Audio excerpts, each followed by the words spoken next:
Good morning, everyone.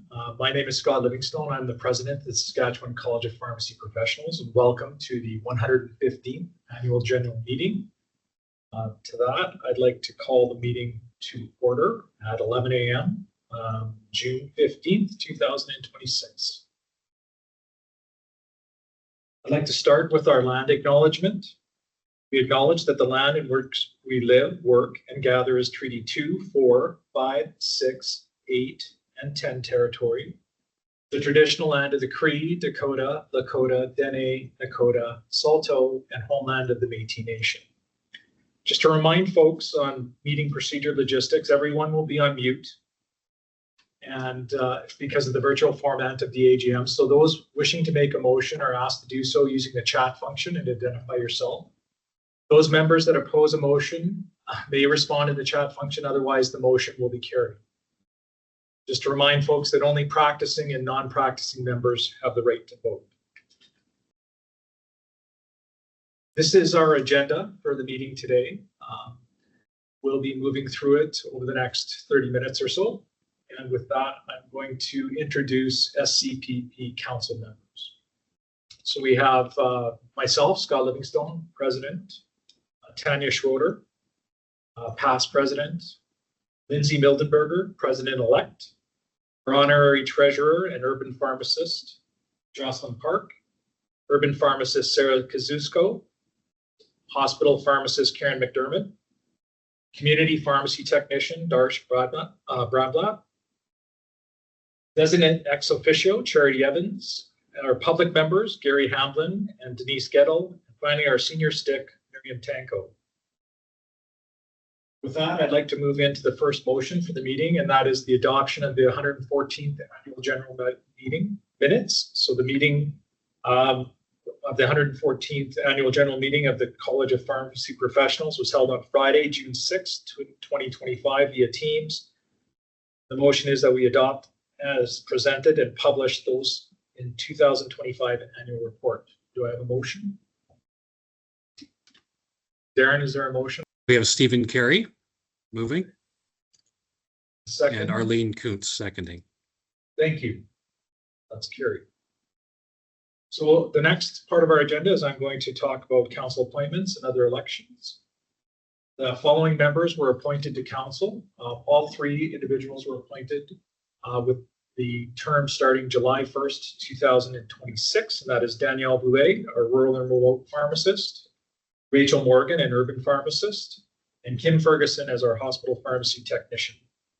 Also, we have Gary Hamblin, our public member, was appointed as our honorary treasurer effective July 1st, 2026 till June 30th, 2027. Our July 1st, 2026 to June 30th, 2027 council officers will be Lindsay Mildenberger, president, Jocelyn Park, president-elect, and myself, Scott Livingstone, as past president. Council would also like to say goodbye to a couple of councillors, Sarah Kazusko and Tanya Schroeder, and we thank them for their commitment to the profession, the public, and the college. We'd like to thank all councillors for devoting their time and energy to the mission of protecting the public and ensuring excellence in pharmacy practice. Next up is other officials. The following individuals are SCPP appointments to external organizations. We have Danielle Larocque, who's appointed to the Canadian Council of Continuing Education in Pharmacy. Our appointee to the National Association of Pharmacy Regulatory Authorities, Gina Wendell. Appointment to the Pharmacy Examining Board of Canada, Mr. Mike Davis. An appointee of the University of Saskatchewan Senate, Rod Amaya, whose term expired on June 30th, 2025, and then he was succeeded, Kenda Townsend, started on July 1st, 2025. And our appointee to the University of Regina Senate was Mr. Zach Dumont. As is practice for our annual general meetings, we now take a moment of silence to recognize the members who we lost this year.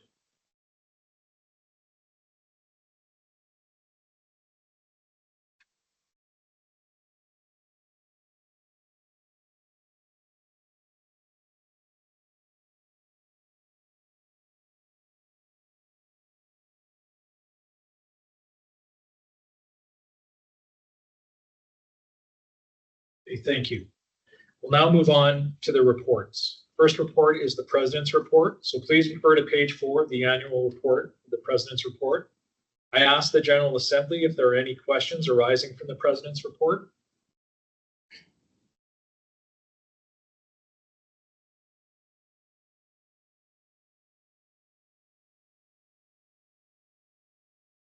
I'm going to ask for a second time.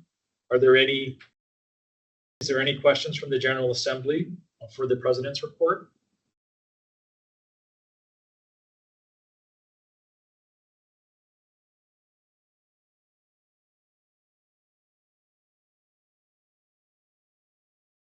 Okay, hearing and seeing none, I'm going to now ask for the Registrar's report.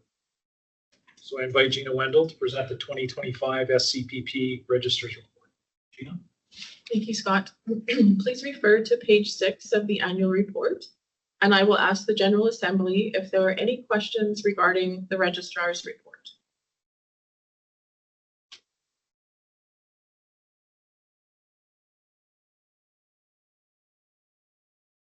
I will ask again if there's any questions regarding the Registrar's report.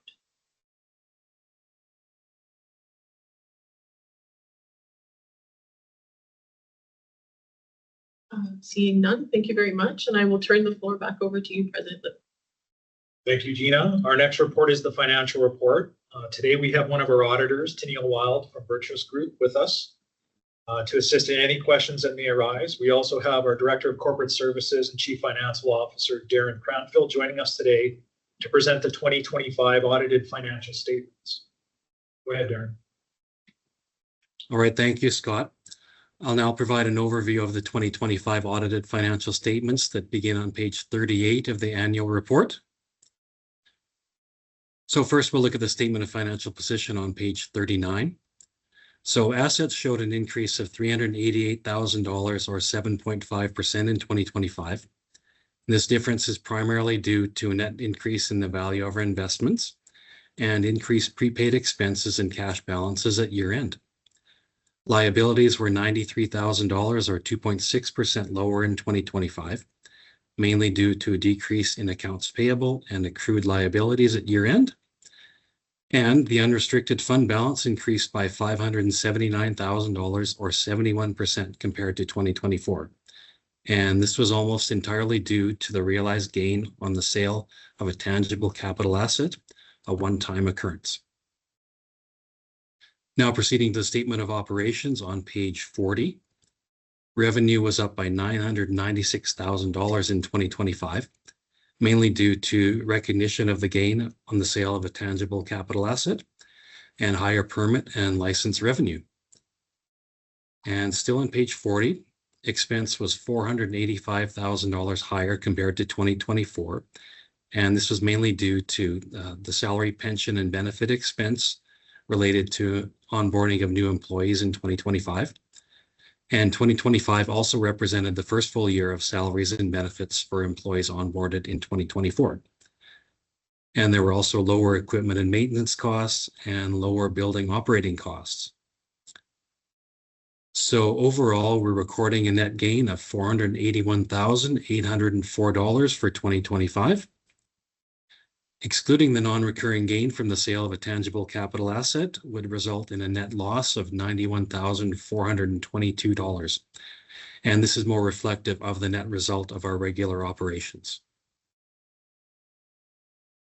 The fund balances at the end of 2024 was $1.59 million, with an increase of $482,000 to bring the total to $2.07 million for 2025. This increase was once again due to the gain realized on the sale of a tangible capital asset, partially offset by the $91,000 net loss from regular operations. So the college continues to have funds allocated to support financial stability, such as the Catastrophic Discipline Fund, and by maintaining an operational reserve. These limits are within the industry average for other not-for-profits and PRAs across Canada. The Training and Competency Fund and the Integrated Primary Care Fund are carryovers from many years ago, and there's potential for these to be utilized in 2026-2027.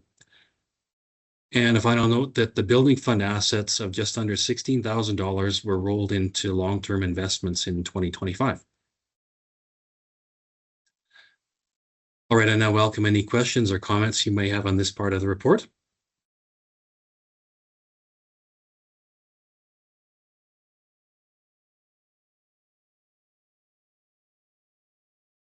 Okay, once again, any questions?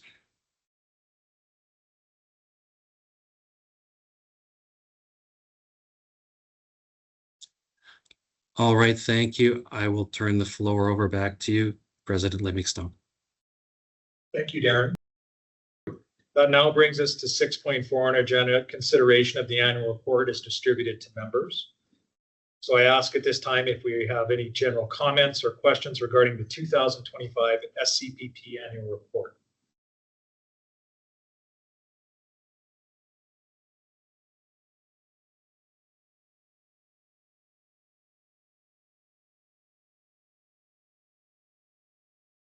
I'm going to ask again if there is any general comments or questions regarding the 2025 SCPP annual report. There's a question in the chat. We can't read it. So I can read it for you if you'd like, Scott. Yeah, go ahead. It says, what is the catastrophic discipline fund for? Sure, I can answer that question. That catastrophic discipline fund was put in place probably about 10 or 15 years ago as a holding or a restricted reserve to support any costs that may come to the college that far exceeds, let's say, an investigation or a legal matter that we can't recover costs for. That was put in place, I believe, post-Dinspin many years ago, which for those of you who were around at the time, I believe put the college in some financial peril. So that catastrophic fund was created as a backstop to support that should the need arise. Hopefully that helps answer the question. Thank you, Tracy. So with that, because there was a couple of other questions, I'm just going to ask for a final time if there's any other comments regarding the 2025 annual report.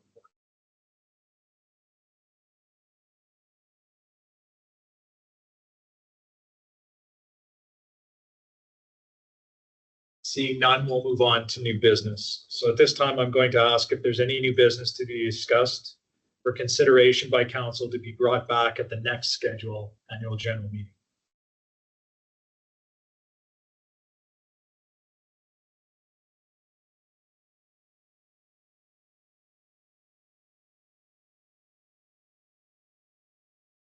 And I'll ask for a second time if there is any new business to be discussed for considered by council to be brought back at the next scheduled annual general meeting.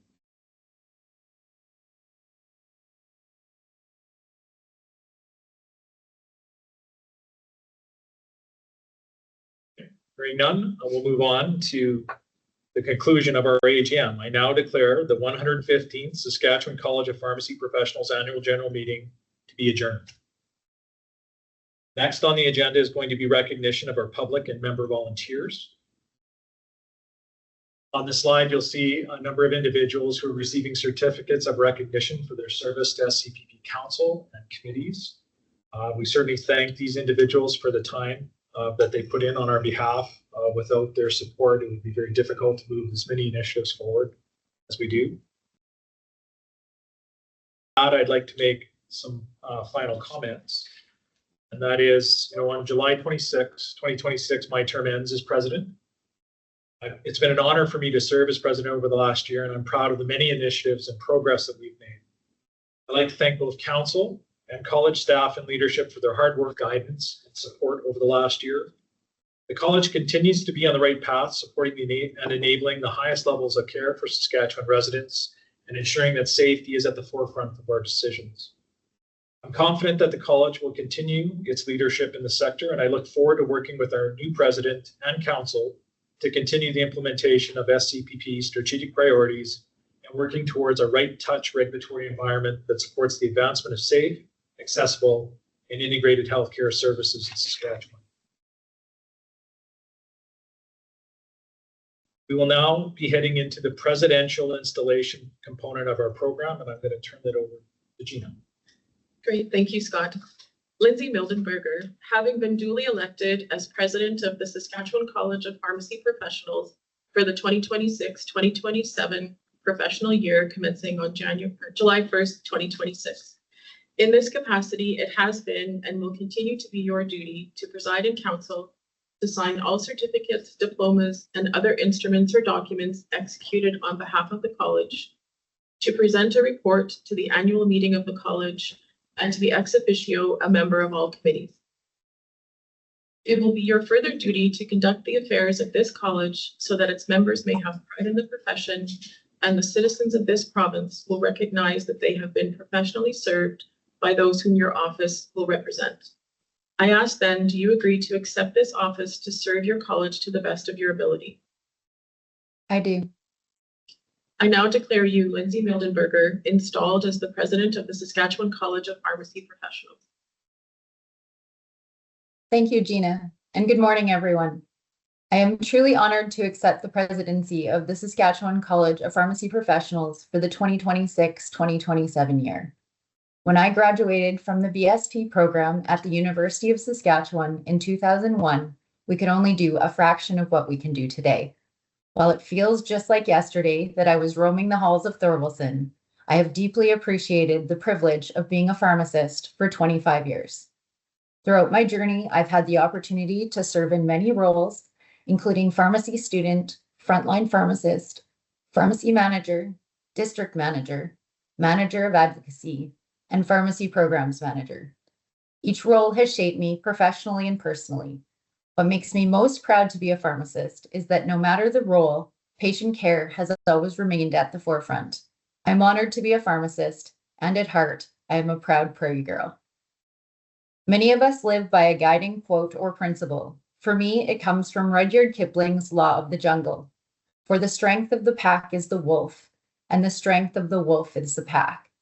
If you know me well, you have likely heard me say this many times. Kipling reminds us that individual strength is amplified through collective effort, and that the collective depends on the contribution of every individual.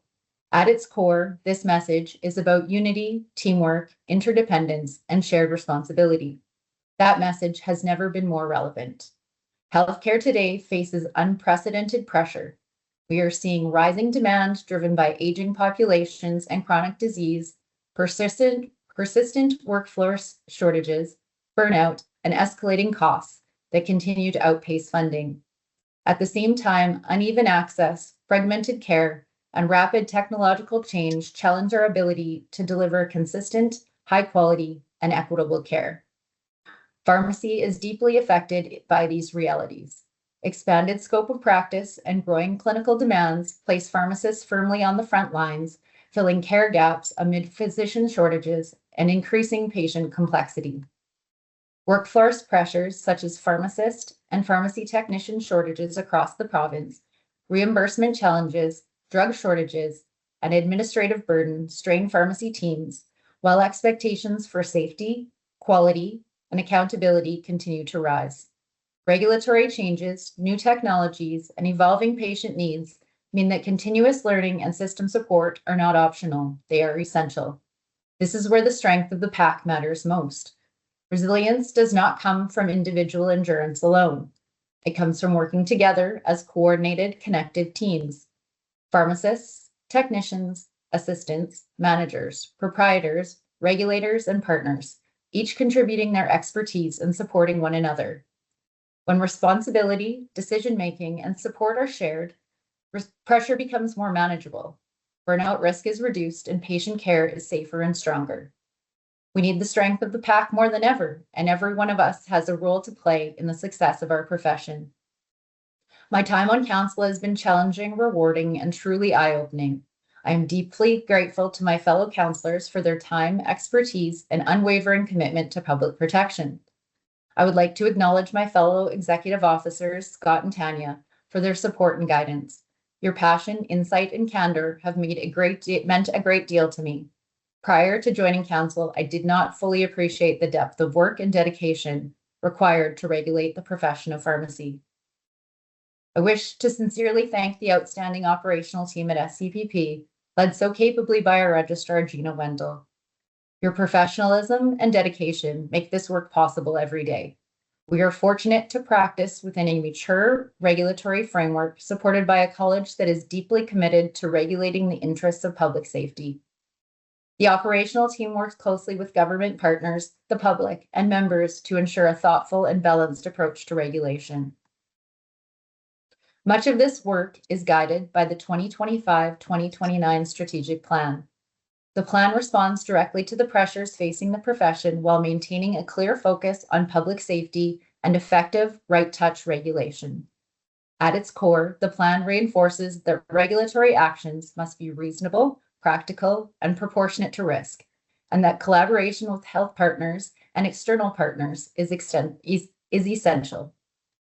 The strategic plan takes a clear stand on business practices that interfere with professional judgment, including quotas and incentives. Our goal is to create a practice environment where patient care, not business targets, drives direction.